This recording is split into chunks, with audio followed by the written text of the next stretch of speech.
Viktor Brukhanov had devoted most of his adult life to the communist dream of bringing electricity to the USSR. Appointed to head the Chernobyl nuclear project when he was just 34 years old, and the site of the future plant was nothing more than a deserted field knee-deep in snow, Brukhanov was soft-spoken and well-liked by his staff, but overworked and browbeaten by his Communist Party bosses. By the spring of 1986, he was nonetheless on the brink of personal triumph. The Chernobyl plant was among the best-performing nuclear stations in the Soviet Union, and Pripyat, the city he had built to house the plant workers and their families, stood as a beacon of progress, a magnet for specialists from all over the USSR. With the approach of the May Day holiday, Brukhanov, now 50, was expecting news of a promotion to Moscow, along with state awards for the plant, despite being forced to cut corners and cook the books to meet quotas, and having helped cover up a serious plant accident in 1982.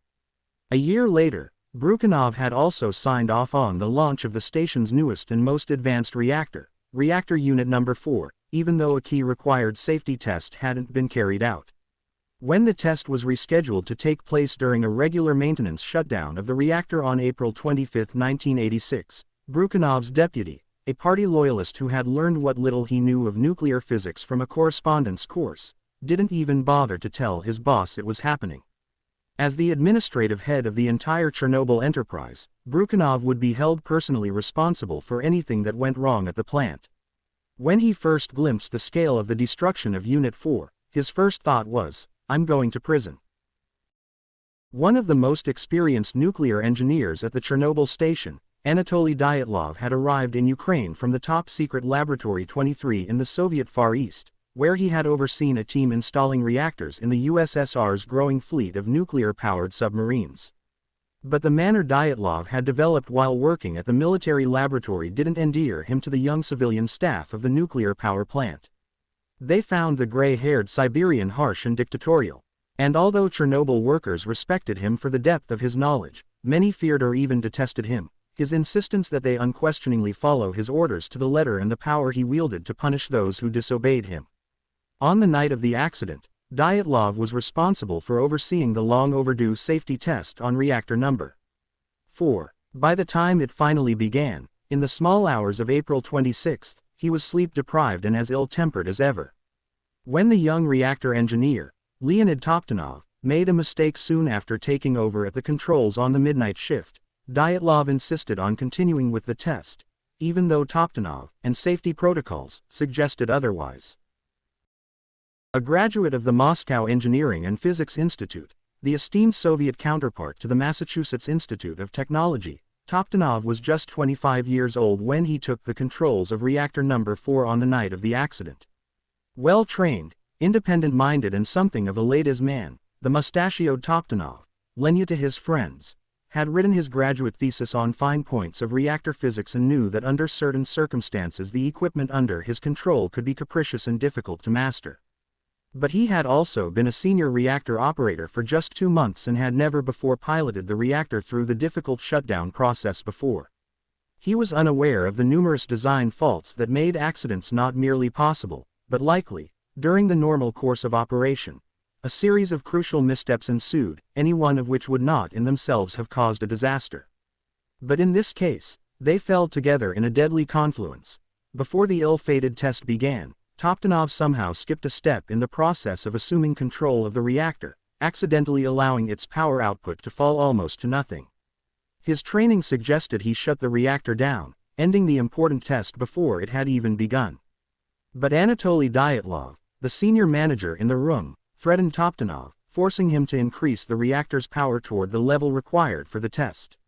That decision made it susceptible to reactor runaway, a terrifying process that, in a split second, could lead to a core meltdown or explosion. At the end of the test, which lasted just 36 seconds, Toptanov pressed the shutdown button of the emergency safety system, the system vulnerable to the most serious of the reactor's design faults, inadvertently precipitating its destruction.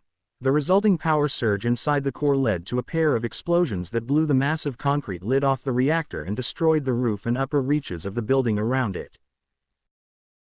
A happily married father of 2 grown children, Valery Legasov was 49 years old at the time of the accident and approaching the pinnacle of his career at the top of the Soviet scientific establishment. He had won all but one of the state's most prestigious prizes for his work and expected to be appointed head of the Institute of Atomic Energy as soon as his boss and mentor, the octogenarian nuclear chief Anatoly Alexandrov, retired. The son of a leading party ideologue, Legasov was a true believer in communism and politically beyond reproach.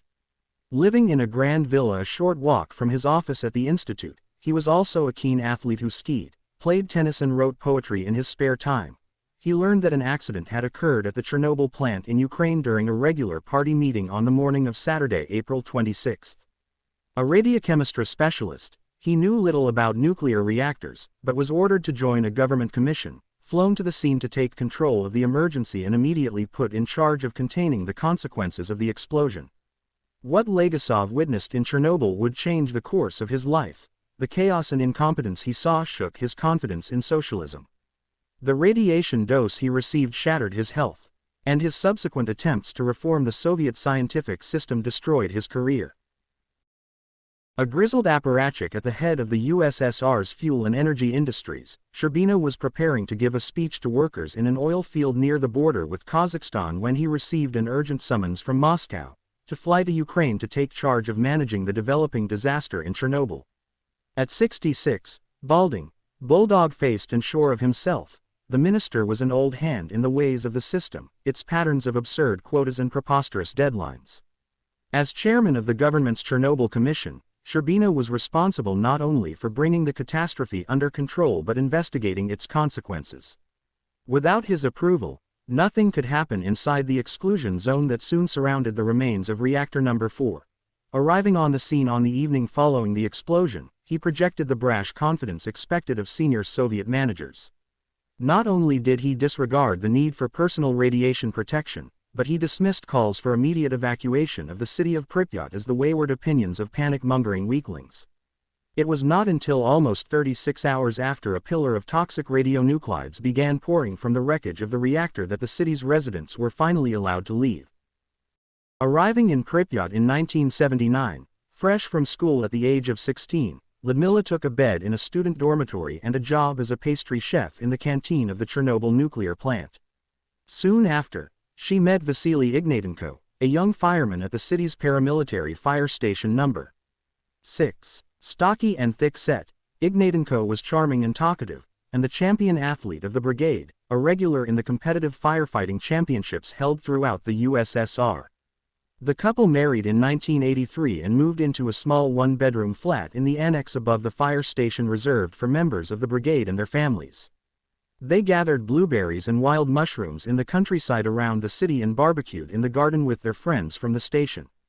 Lyudmila became pregnant with twins, but miscarried. By the spring of 1986, she was expecting once again. Born to Sino-Russian parents in China, raised in the Soviet Union, but excluded from the Communist Party by her foreign birth, Protsenko brought an outsider's zeal to her work in Pripyat before the accident. Working with scant supplies of precious materials, she imparted beauty and individuality to the standardized buildings of the city. Short but formidable, she patrolled the streets with a ruler, berating construction teams for shoddy workmanship and lashing them with invective as she oversaw plans to expand Pripyat from a town of 50,000 to one of 200,000. As radiation from the explosion of reactor number 4 began to engulf the town, Protsenko was responsible for organizing the evacuation. She planned the escape of every family from each apartment block in Pripyat, and, as more than 1,000 buses arrived to take them to safety, she stood at the entrance to the city with a map and gave the drivers instructions on where to go. As the last one departed, Protsenko remained behind, convinced by party assurances that the citizens would soon return to the homes she had helped build. Months later, she would still be at her desk in the heart of the newly created 30-kilometer exclusion zone when a KGB officer arrived.